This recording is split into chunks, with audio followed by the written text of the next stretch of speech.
우리가 요 창세기 25장의 말씀은 우리가 너무나 잘 아는 말씀 중 하나입니다. 특히 이제 저희는 유독 더 친숙한 말씀인 것이 쌍둥이에 대한 말씀이죠. 그래서 쌍둥이인데 우리 집은 일란성인데 여기는 이란성인 것 같아요. 생긴 게 틀리니까요. 그래서 잘 아는 쌍둥이 형제의 그런 스토리예요.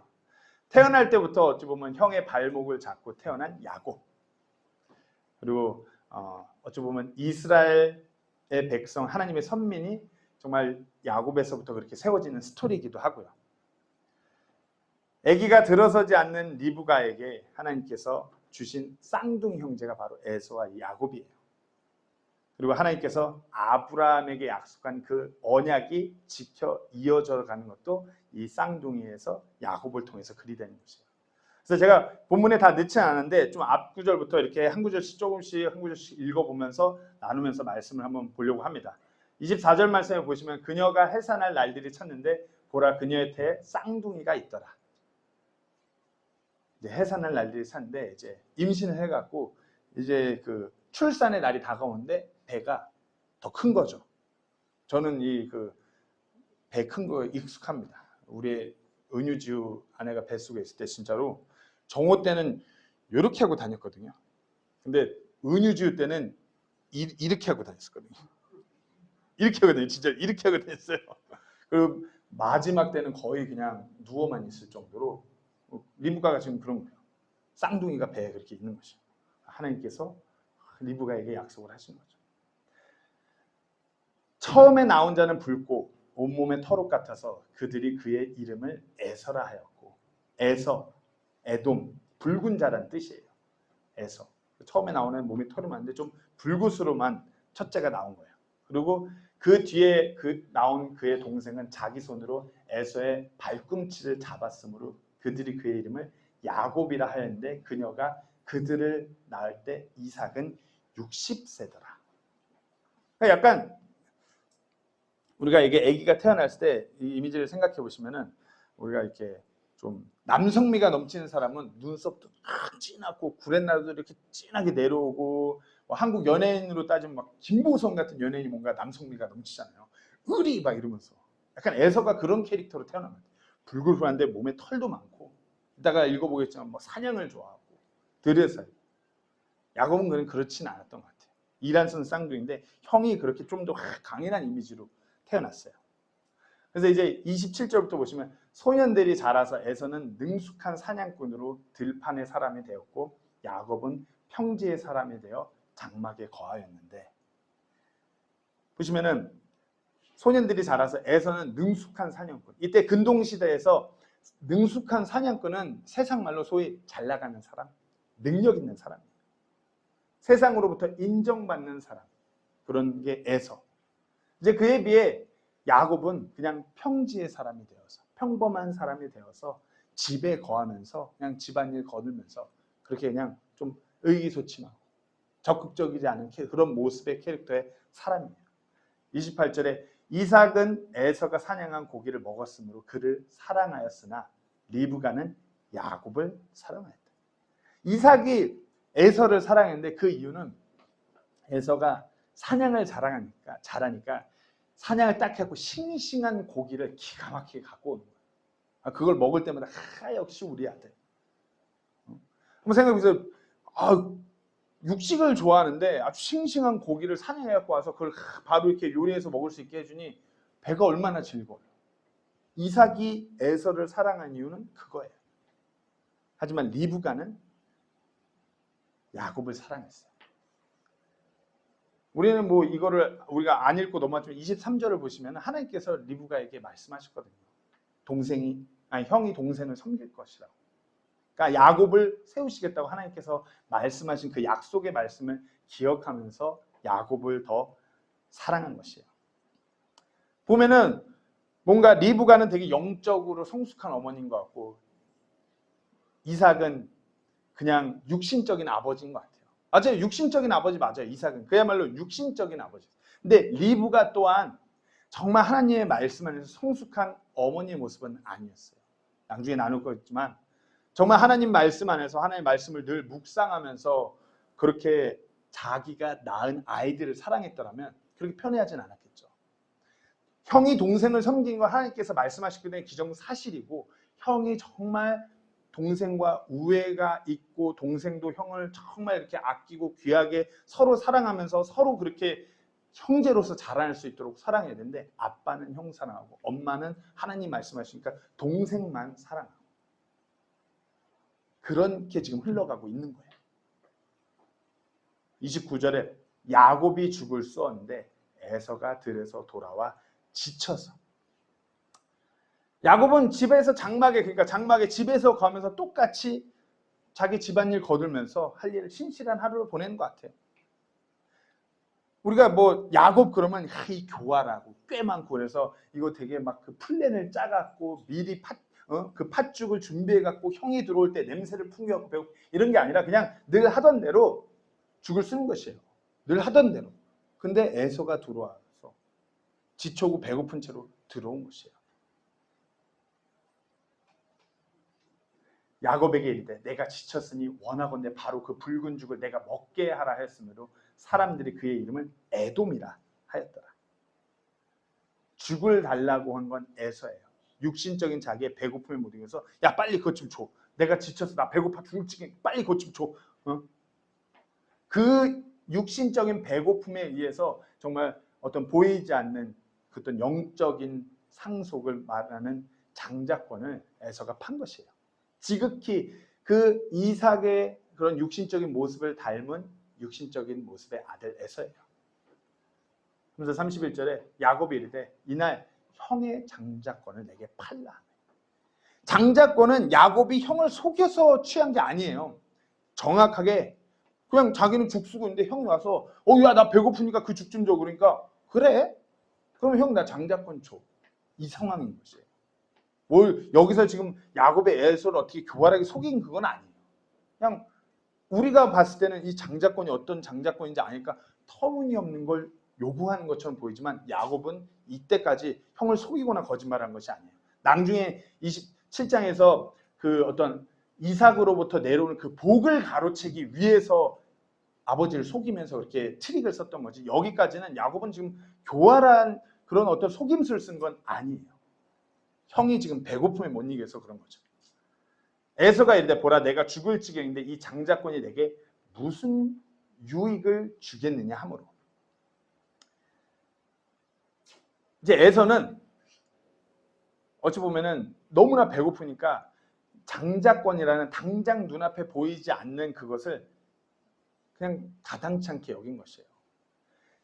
이때 당시 근동사회에서 장자권은 상속을 기존의 다른 그 형제들보다 2배를 더 받는 상속권이 있고요. 그리고 그 집안을 치리하게 되는 권위가 주어지는 그런 장자권의 특징이 그래요. 근데 여기서 아브라함의 집안인 이삭의 집안은 하나님과 함께 그 집안을 하나님의 백성으로서 이끄는 그 하나님과 함께하는 위대한 특권이 있는 거죠. 하나님을 섬기는 특권. 여기 보면은 야곱은 분명히 하나님께서 어머니를 통해서 야곱이 세워질 거라고 말씀하셨는데, 야곱은 그 말씀을 기억하면서 인내하고 기다리기보다 자기가 깨를 써서 이때 내가 이거를 형한테 죽을 팔아갖고 이걸 가져야지. 형은 그것을 소홀하게 정말 가볍게 업신 여기면서 팔아버린, 둘 다 어찌 보면 좀 부족한 사람의 모습인 것이에요. 야곱이 이르되 이날 내게 맹세하라 하니 에서가 그에게 맹세하고 자기의 장자권을 야곱에게 파니라. 우리가 지금 요즘 현대사회에서는 이 구두 계약은 법적 효력이 없어요. 근데 근동사회에서 이날 내게 맹세하라 하니 에서가 그에게 맹세하고, 이거는 법적인 효력, 어떤 공인된 효력을 하는 근동사회 문화예요. 내가 맹세하면 이건 이제 지켜져야 되는 것이에요. 그러니까 형은 정확하게 동생한테 장자권을 판 것이에요. 그 팥죽과 거래를 한 것이에요. 마침표로 찍은 거예요. 이제 내가 진짜 판다. 이에 야곱 빵과 팥죽을 에서에게 주매 그가 먹고 마신 뒤 일어나 자기 길로 갔더라. 이같이 에서는 자기의 장자권을 업신 여겼더라. 제가 다시 한번 말씀드리지만 여기서 뭐 야곱은 정말 너무나 영적이어서 뭐 그 장자권을 아니요 야곱도 육신적이었고요. 에서는 말할 것도 없고요.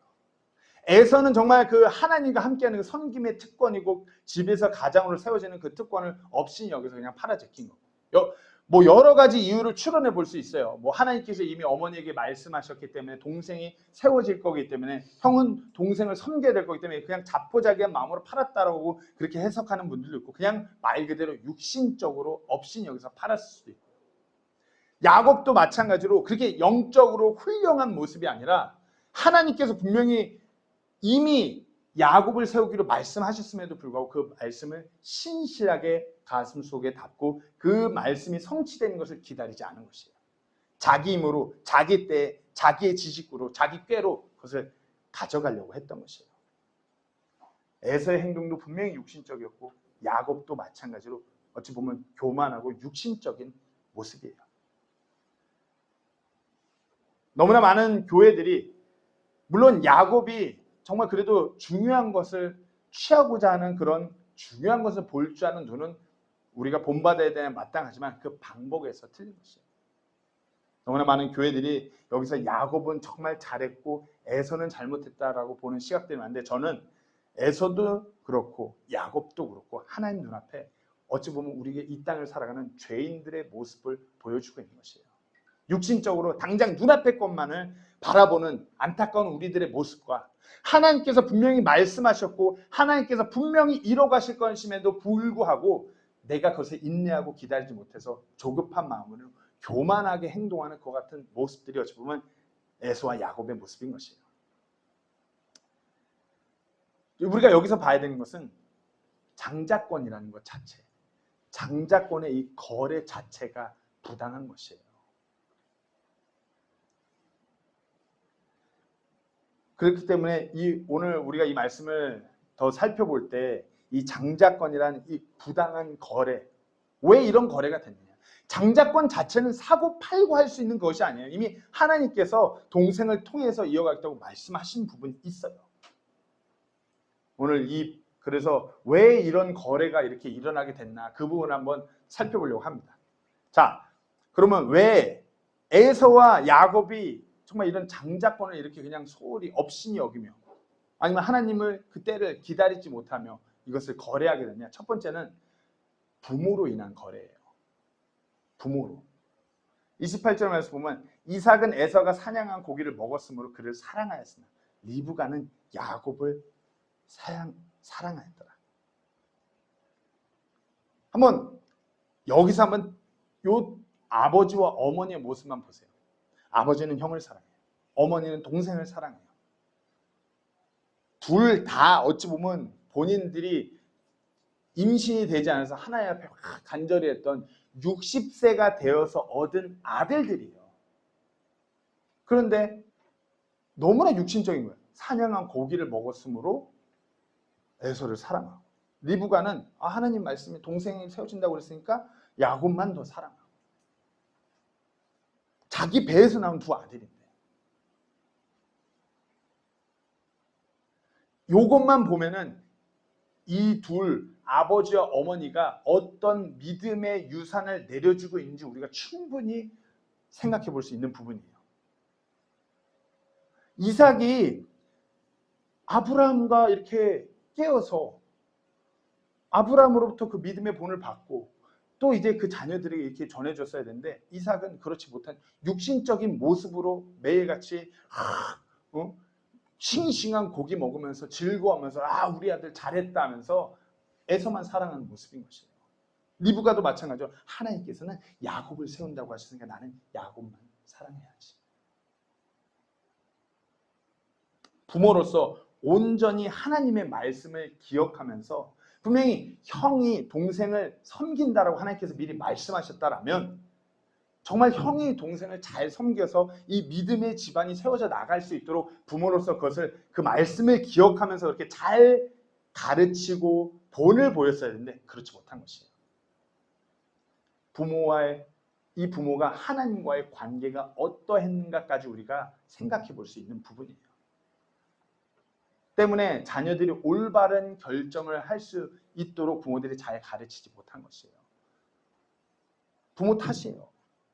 물론 결정은 자녀들이 한 거지만 가장 지대한 영향력을 끼친 것은 부모의 자리에 있는 사람들인데, 이 사람들이 그들의 믿음의 본이 그랬던 것이에요.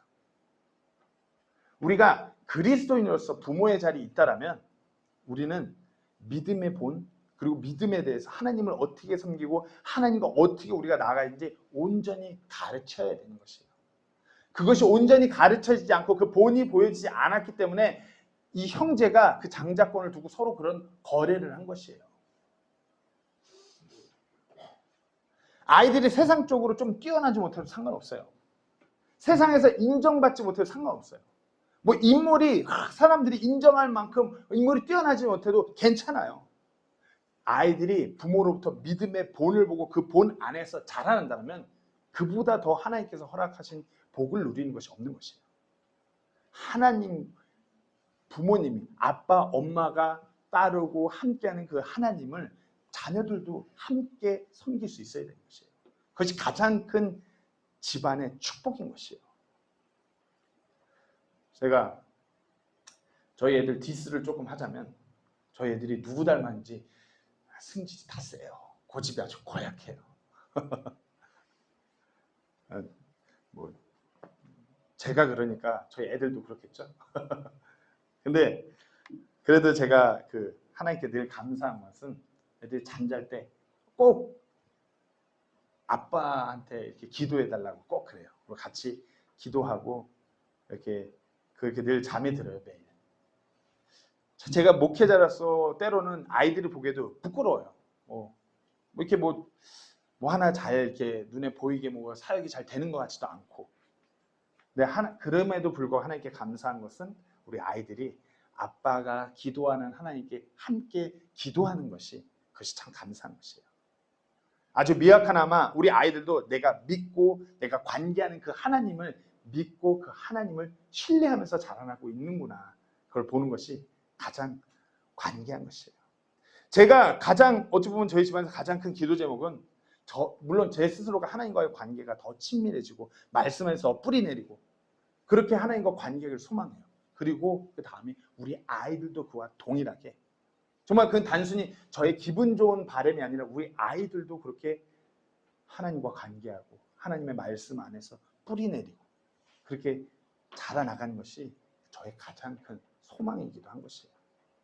우리가 우리의 그런 다음 세대를 세우는 것에 부모로서 아니면 정말 이전 세대로서 절대로 흔들리지 말아야 되는 부분인 거죠. 믿음 안에서 믿음의 본을 보여주는 거예요. 아까 그 정준 선생님이 기도할 때 말씀하시는 구절이기도 하죠. 여호수아기 24장 14절 15절 말씀입니다. 그러므로 이제 주를 두려워하며 순전함과 진실함으로 그분을 섬기라. 너희 조상들이 강 저쪽과 이집트에서 섬기던 다른 신들을 제거하고 너희는 주를 섬기라.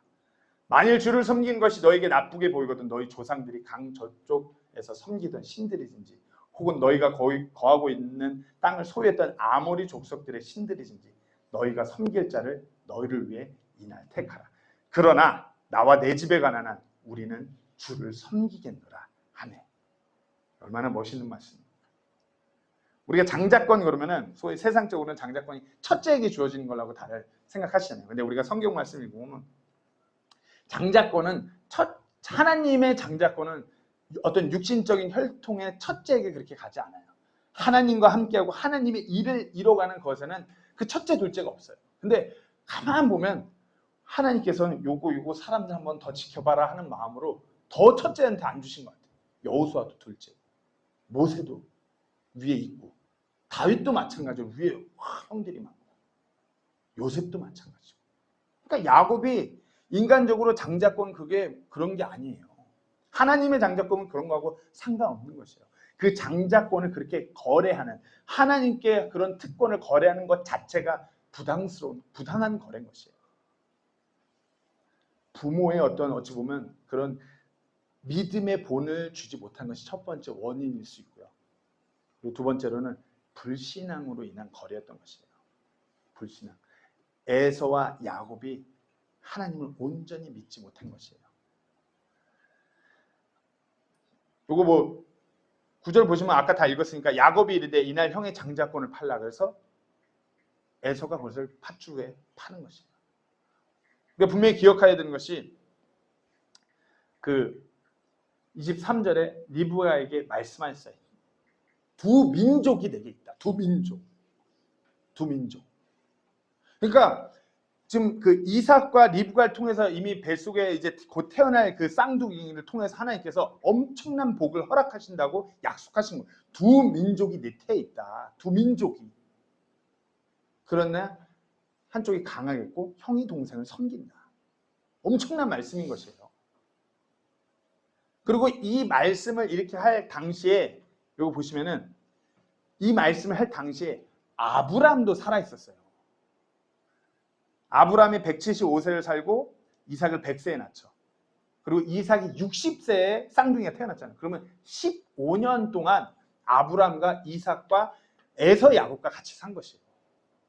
그러면 이미 어찌 보면 제가 말씀드렸듯이 부모로서 믿음의 본을 보여주지 못했겠지만 아브람 할아버지가 살아있으면서 아브람이 경험한 하나님이 어떠한 하나님이었는지 손주들에게 잘 가르쳤을 것이에요. 또 부모로서 그런 아버지 아브람으로부터 그런 믿음의 본을 들으면서 어찌됐든 간에 이들은 환경이나 믿음의 그런 것을 배울 수 있는 환경이 너무나 잘 갖춰져 있었어요. 아브람이 하나님께서 나타나서 그 언약을 주던 그 당사자가 살아서 손주들에게 가르쳤으니까요. 믿음은 들음에서 나는 것임에도 불구하고 에서와 야곱이 자라면서 정말 그 안에 어떤 불신앙이 싹튼 것이에요. 하나님께서 약속하신 자신들을 통해서 두 민족을 만든다는 그와 같은 말조차도 하나님의 언약조차도 그냥 가볍게 여긴 것이에요. 민족이 되든지 말든지 내가 내 동생을 섬겨야 되든지 말든지 자신의 허기를 채우는 것에 앞에서 뭐 미래에 있을 민족이 뭐고 이런 건 다 소용없던 에서의 철저한 믿음 없음이에요. 하나님께서 하신 말씀에 대한 눈꼽만큼 그 어떤 믿음도 없었어요. 그저 당장 내 배를 채우는 거, 당장 내 배가 즐거운 거. 그런 에서에 대해서 성경이 이렇게 말합니다. 히브리서 12장 16절에 17절 말씀에 또 음행하는 자나 혹은 먹을 것 한 조각을 위해 자기의 장자권을 판 에서와 같이 속된 자가 있지 않게 하라. 너희가 아는 바와 같이 그 뒤에 그가 복을 상속받으려 하였을 때에 거절당하였으니 그가 눈물을 흘리며 간절히 뜻을 돌리기를 구하였으나 그 뜻을 돌릴 곳을 찾지 못하느니라. 당장 그 눈앞에서 배 채우기 위해서 정말 그 귀한 것을 그랬을 때 돌이킬 수 없었던 것이에요. 믿음이 없었던 것이에요. 믿음이 없어요. 히브리서 12장은 믿음에 관해서 가르치는 구절들이에요. 에서가 그만큼 하나님께서 하신 말씀을 기억하지도 아니하고 믿음이 없었다고 말하는 것이에요.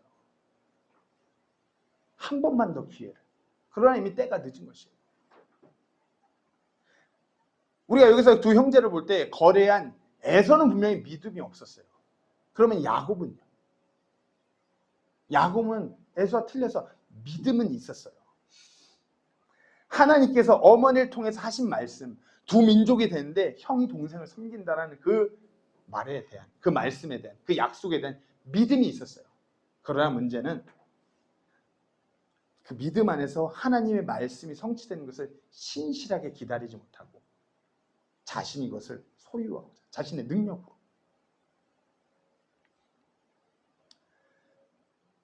야곱이 이렇게 장자권을 취한 것에 대해서는 하나님께서 약속하셨기 때문에 어쩌면 적법한 것으로 볼 수 있어요. 죄진 건 아니에요. 야곱이 그걸 어떻게 무력으로 가진 건 아니잖아요. 그러나 어찌보면 우리가 여기서 짚고 생각해 봐야 될 것이 야곱의 믿음이 적절하지는 않았던 것이에요. 적절하지 않았기 때문에 이 일로 이렇게 형의 장자권을 빼앗고 나중에 아버지를 속여서 몰래 형의 그 복을 자기가 가로채고 이런 일련의 일들로 하여금 이스라엘의 가장 적대적인 에돔 족속을 만들게 한 것이 어찌 보면 야곱의 적절하지 못한 믿음인 것이에요.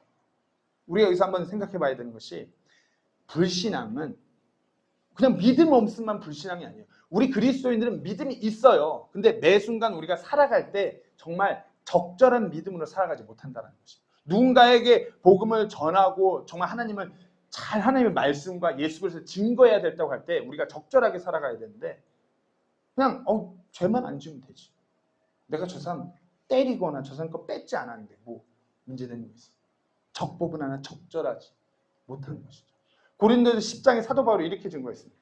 모든 것이 나를 위해 적법하나 모든 것이 적절하지는 아니하며 모든 것이 나를 위해 적법하나 모든 것이 세워주지는 아니하나니. 모든 것이 적법은 해요.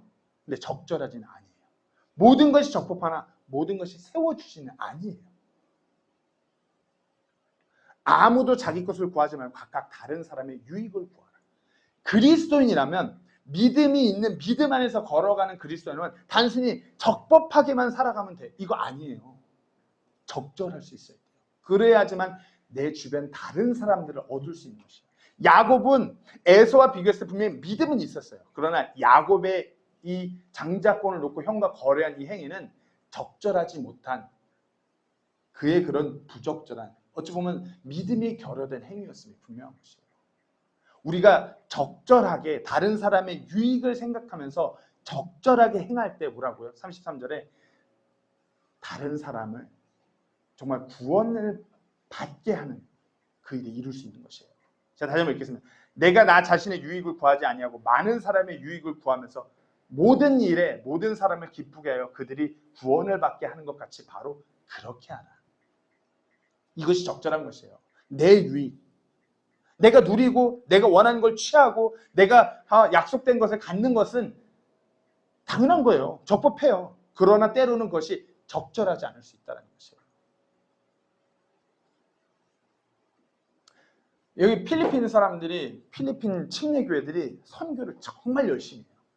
우리 한국 사람들 정말 부끄러울 정도로 열심히 해요. 정말 믿음에 반응해서 돈이 없음에도 불구하고 아주 지혜롭게 해요. 이게 저는 시에라리온 가는 콩슨 형제 들으니까 ATM 수수료도 안 되는 돈밖에 없기 때문에 하지만 그 돈을 작정하고 매월 선교비를 보낸대요. ATM 선교비보다 낮은 뭐 한 100페소 정도 하겠죠. 150페소가 수수료입니다. 100페소 매월 작정. 돈이 없으니까. 그거 그렇게 안 보내도 그 사람들 적법해요. 그렇잖아요. 그 돈도 가뜩이나 시골에 그런 산골짜기에 있는 교회가 무슨 돈이 있겠어요. 적법해요. 그거 보내나 안 보내나 믿음으로 그 재시는 거 아니에요. 그러나 하나님 앞에 다른 혼들을 인도하기 위해서 그들은 적절하게 자신들의 삶을 믿음으로 드리기로 결단하는 것이에요. 적절하게. 우리가 삶을 살아갈 때 그리스도인으로서 그냥 적법하게만 살아가는 게 다 끝인 줄 아는 그리스도인들이 너무 많아요. 너무나 많은 교회들이 있어요. 그러나 우리가 적법하게 그냥 그 정도 그리스도인으로 살아간다면 그것은 좀 부끄러운 그리스도인, 믿음이 결여된 그리스도인, 믿음이 많이 부족한 것이에요. 적절해야 돼요. 나의 유익이 아니라 다른 이들의 유익을 구하면서 나의 기쁨과 나의 행복만을 추구하는 것이 아니라 다른 이들도 기뻐하고 다른 이들도 행복할 수 있고 그래야지만이 우리가 예수님을 증거하고자 했을 때 그들이 우리의 그 소리에 귀를 기울이는 것이에요. 지금 이건 우스갯소리로 사담인데 제가 가끔 우리 아내한테 그래요. 나 월요일에 농구 모임 나가기 싫어. 목사님 이러면은 내가 스트레스 풀고 싶은데 막 저는 스트레스 풀 때 공 들고 돌격대장을 막 몸으로 막 밀어붙이면서 막 그렇게 몸 부딪히는 거 좋아하거든요. 근데 이제 그렇게 하려고 하면 목사님 이러면 구주님만 열심히 하고 목사님 더 뛰셔야죠. 예 피곤한데. 그래서 나 월요일 나가기 싫어. 교회도 잘 안 오는데. 농구할 때 제 마음대로 제 스트레스 풀자고 막 활짝 끼면은 아프거든요. 아프거든요. 저랑 부딪히면. 또 뒤에 가서 욕하고 그것이 적절한 그게 아닐까봐 우스갯 사람으로 그러는데 모든 우리의 삶의 모든 부분에서 적절해야 돼요. 그래야지만 다른 사람들이 우리가 뭔가 전하는 소리에 귀를 기울이죠. 적법하게만 살아가면 저 사람은 그냥 종교인의 모습으로 보여지는 것이에요. 저 사람의 삶에 대해서 퀘스천 마크도 없고 저 사람은 어찌하여 저렇게 살까? 저 사람 정말 사람이 뭔가 틀린데 어찌하여 그렇게 살까? 뭐가 틀린 걸까? 이런 것에 귀를 기울이려고 하지 않는 것이에요. 우리가 적절하게 그것이 어떤 믿음이 있는 그리스도인이라고 할 수 있는 것이에요. 히브리서 11장 6절에 그러나 믿음이 없이는 하나님을 기쁘게 할 수 없나니 그분께 가는 자는 반드시 그분께서 계시다는 것과 또 그분께서 부지런히 자신을 찾는 자들에게 보상해 주는 분이시라는 것을 믿어야 합니다. 왜 우리가 적절하게 이렇게 사냐고요? 우리가 믿음이 있기 때문에. 하나님께서 우리의 그런 삶에 대해서 보상해 주신 그런 분이에요. 부지런히 주님을 찾으면서 부지런히 이렇게 우리가 다른 이들을 주님께 인도하기 위해서 적절하게 내 삶을 이렇게 드리고 정말 내가 내 육신적인 즐거움, 내 육신적인 어떤 그런 것보다도 주님 원하시는 것을 주님을 찾으면서 그렇게 할 때 보상해 주는 그 믿음이 있는 것이에요. 혹시 이 자리에 에서와 같이 정말 가장 귀중한 것을 업신이 여기면서 믿음 없이 살아가지는 않으시나요? 아니면 야곱과 같이 믿음은 있지만 믿음은 좀 어느 정도 있지만 부끄럽게 살아가고 있지 않나요? 그냥 적법한 그리스도인을 살아가는 것은 그냥 어느 정도 내가 믿음 있으니까 주일에는 교회 가고 때 되면은 교회 모임 가고 때 되면은 성경 읽고 이 정도의 매너리즘적인 어떤 적법한 그리스도인은 부끄러운 그리스도인인 거 아셔야 돼요. 우리가 그와 같은 불신앙, 믿음 없는 모습으로 하나님 원치 않는 그런 뭔가 딜을 하지 않는 그리스도인이 되기를 소망합니다. 세 번째입니다. 에서가 왜 야곱과 이 장자권을 이렇게 거래했느냐? 어찌 보면 에서에게 조금 더 포커스가 갈 수 있는데 그 특권으로 인한 거래인 것이에요. 특권으로. 장자권에 대해서 우리가 생각해볼 때 말씀드렸듯이 근동사에서 장자권은 상속을 나중에 아버지가 죽었을 때 상속을 2배로 더 받아요. 이게 근동사의 문화예요. 더 받고 집 안을 치리하는 권위가 주어지는 장자권이에요. 근데 이삭의 집안에는 여기서 그보다도 중요한 하나가 더 붙어요. 하나님께서 아브라함에게 약속하셨던 그 하나님을 섬기는 그 특권이 더 붙는 장자권이 바로 어찌 보면 이 이삭 집안의 장자권이에요. 육신의 눈으로 봐도 당장 아버지가 아직도 강건해요. 60살밖에 안 됐어요. 여기 보니까 아브라함 할아버지는 175살까지 살았는데 아빠인 이삭은 이제 60살이니까 야 앞으로 100년은 더 살겠는데. 그러니까 뭐 내가 열심히 해서 재테크 잘해서 좀 더 모으면 되지. 100년이나 있는데. 상속 필요 없어. 당장 내 배부른 게 우선이야. 난 사냥 잘하니까. 육신적인 눈으로 계산해도 굳이 필요 없어요. 하나님께서 그렇게 말씀하셨다고 해도 자기가 충분히 할 수 있어요. 당연히 능숙한 사냥꾼이에요. 그러나 에서에게 이 장자권이 더 그냥 가벼워 보일 수 있는 것은 장자가 되면 하나님을 더 섬겨야 되는 그 특권이 실을 수 있어요. 세상적인 물질적인 거 낭주해 보니까 다 자기가 커버할 수 있어요. 그러니까 장자권이 더 소홀해 보이잖아요. 가장 어찌 보면 에서에게 있어서 가장 중요한 것은 하나님을 섬겨야 돼요. 에서는 정말 지금 믿음이 없는데 장자가 되는 것 자체가 하나님을 이렇게 섬기는 것 아닌 것이에요.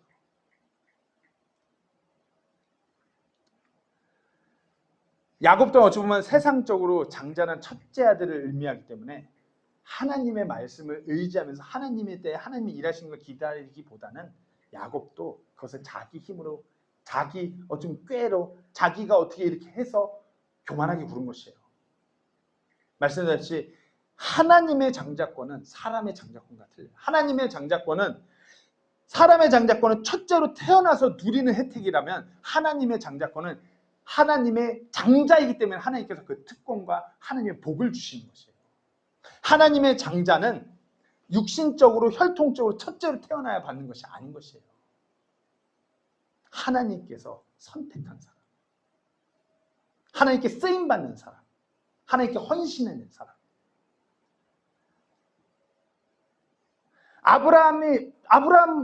아브라함이 믿음의 선조니까 아브라함으로부터 보면은 아브라함에게 이삭이 첫째 아들일까요? 아니면 그 위에 누가 있었을까요? 한 명 더 있었죠. 첫째 아들이 있었어요. 물론 엄마가 틀리겠지만 이스마엘이라는 그 첫째가 먼저 태어났어요. 어찌 보면 이삭은 둘째예요. 첫째에게 가지 않았어요. 어찌 보면 하나님의 장자란 하나님의 말씀을 이뤄가는 사람이에요. 말씀대로 살아가는 사람이에요. 첫째 아들이라는 것은 세상이 말하는 세상의 기준과 전통의 장자권이고, 하나님의 장자권은 그것이 아니라 하나님의 말씀대로 그 언약 안에서, 그 약속 안에서 그것을 이뤄가는 사람. 여호수아도 첫째가 아니었어요. 모세도 첫째가 아니었어요. 다윗도 첫째가 아니었어요. 하지만 구약의 말씀을 읽어보면 이 사람들이 그 집안을 대표하는 사람들이 돼요. 눈의 아들 여호수아라고 해요. 이새의 아들 다윗, 다 그 집안을 대표하는 하나님의 장자가 된 것이에요. 그리고 그 장자에게는 무엇보다도 가장 중요한 하나님을 섬기는 그 특권을 허락하셨어요. 그것이 장자의 가장 큰 베네핏이에요. 이것이 하나님의 장자권이에요. 그래서 출애굽기 4장 22절에 보면 하나님께서 이렇게 말씀하세요. 이스라엘은 내 아들 곧 나의 처음 난 자냐. 이스라엘은 야곱이 하나님으로부터 받은 이름이에요. 이스라엘. 그런데 뭐라고요? 이스라엘은 내 아들 곧 나의 처음 난 자. 그러니까 장자라 이거예요. My firstborn. 이스라엘이 나의 장자라. 야곱이 에서로부터 장자권을 샀기 때문이 아니라 하나님의 그 말씀 안에서 그 말씀을 이뤄가는 그 이스라엘 백성을 이루게 되는 야곱이었기 때문에 하나님께서 이스라엘에게 네가 내 장자라고, 내 firstborn이라고 말씀하시는 것입니다. 그 특권을 결국에는 섬기는 사람, 특권을 귀하게 그 삶에서 이뤄가는 사람. 우리가 한번 잘 생각해 보셔야 돼요. 교회가, 그리스도인들이 무슨 일을 잘해서 영적인 어떤 그 특권을 누리는 것이 아니에요. 어떤 대단한 집안 장남이라고 해서 그건 또 아니에요. 믿음의 집안에서 태어났다고 그것도 아니에요.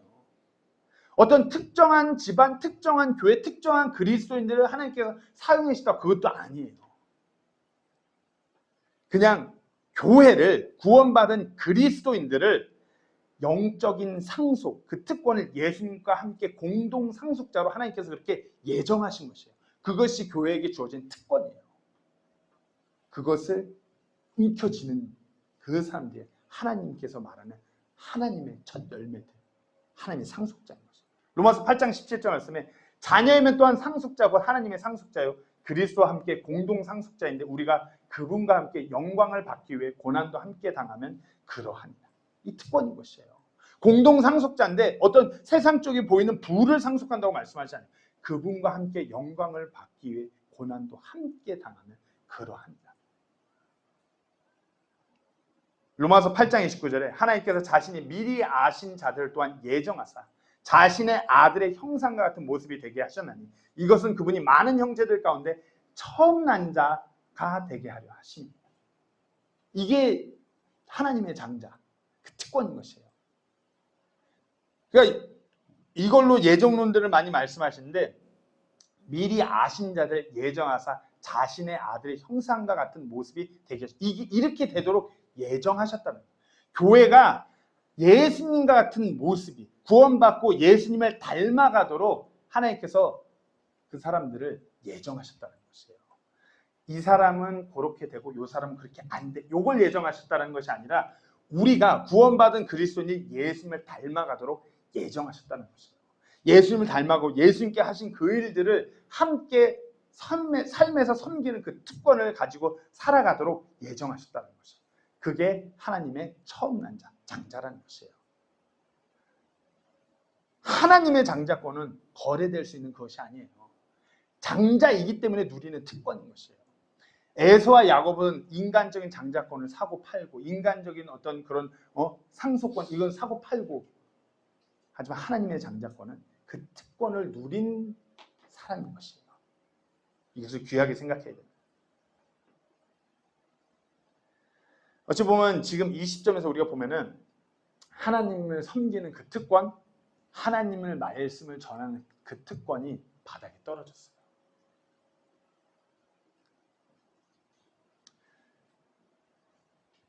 제가 얼마 전에 이렇게 이것저것 보다가 목회자에 대해서 요즘에 목회자에 대해서 적나라한 기사가 너무 많아요. 교회를 안 가는 가장 큰 이유 목회자.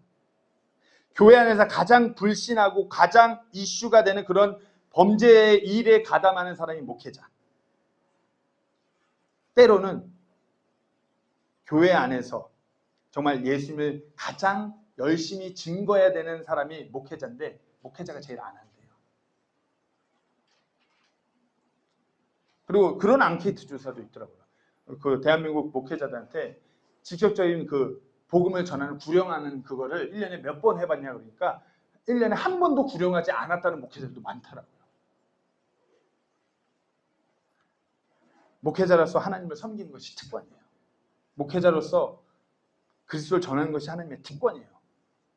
그 특권을 섬기지 않는 목회자가 많은 이 상황이에요.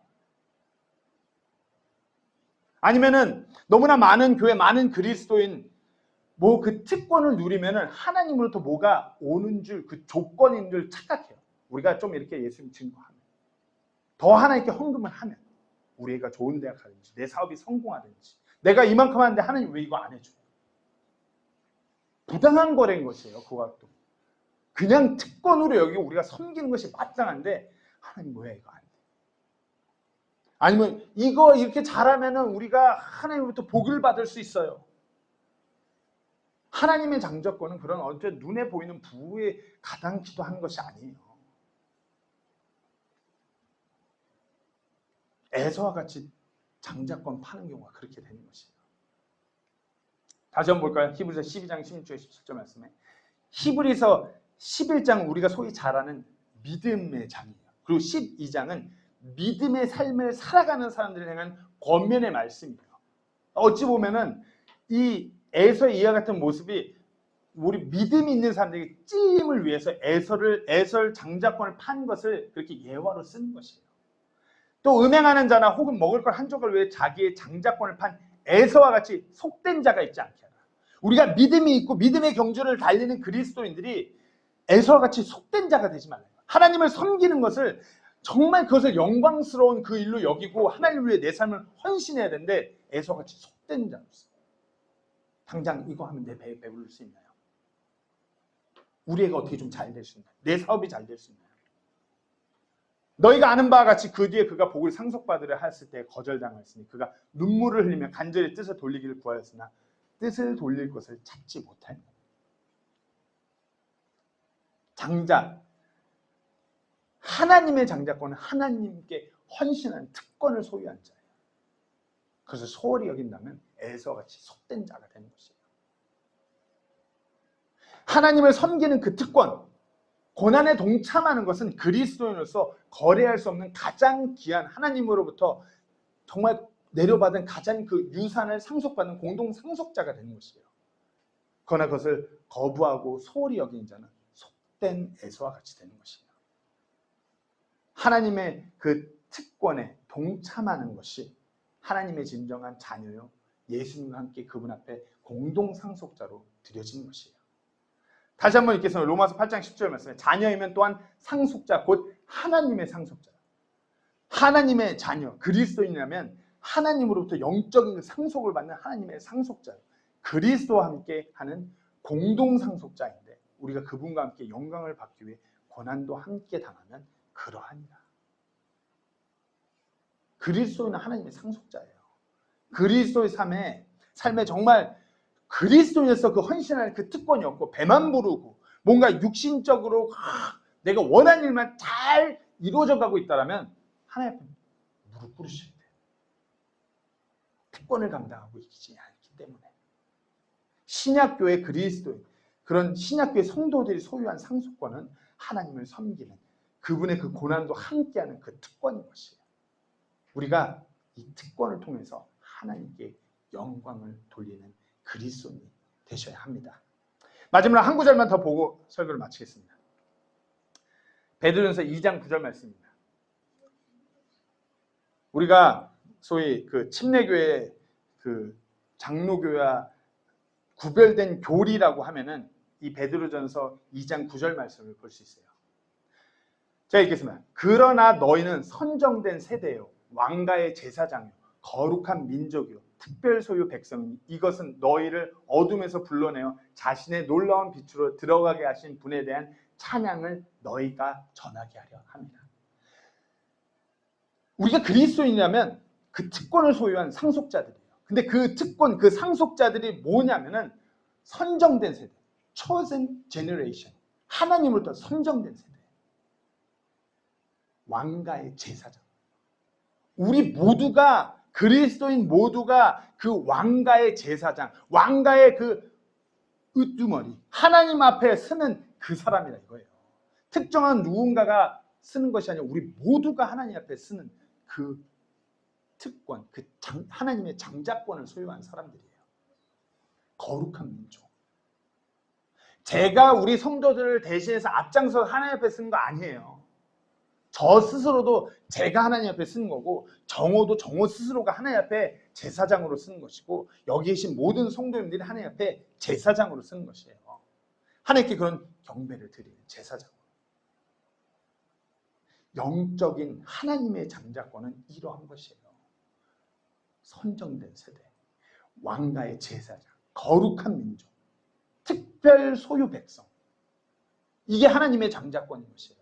신학교의 성도들이 소유한 장자권이에요.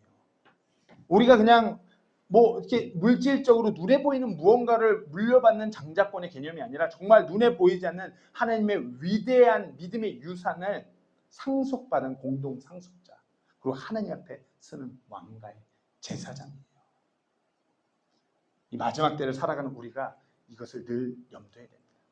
우리는 그런 특권을 소유합니다. 하나님께서 우리에게 허락하신 그 특권을 무슨 어떤 조건을 달면서 거래하려고 하지 마세요.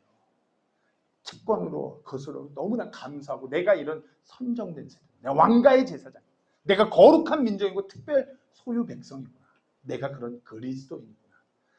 그래서 늘 염두하시면서 하나님 앞에 드려지는 우리 모두가 되기를 소망합니다. 오늘 세 가지 나눴습니다. 이 에서와 야곱의 부당한 거래는 부모의 그런 믿음이 결여된 본의 모습으로, 두 번째 그들의 불신앙으로 인하여, 세 번째 그들이 그 특권을 원치 않았기 때문에, 아니 그 특권을 무언가와 바꾸려고 했기 때문에, 그 특권을 소홀히 여겼기 때문에. 우리는 이와 같은 부당한 거래가 아니라 하나님께서 허락하신다고 약속하신 것을 정말 하나님께서 그분의 때에 그분의 방법으로 이뤄가시라는 것을 굳게 믿고 그 공동 상속자로서 주님과 함께하는 우리 모두가 되기를 간절히 소망합니다. 기도하고 마치겠습니다.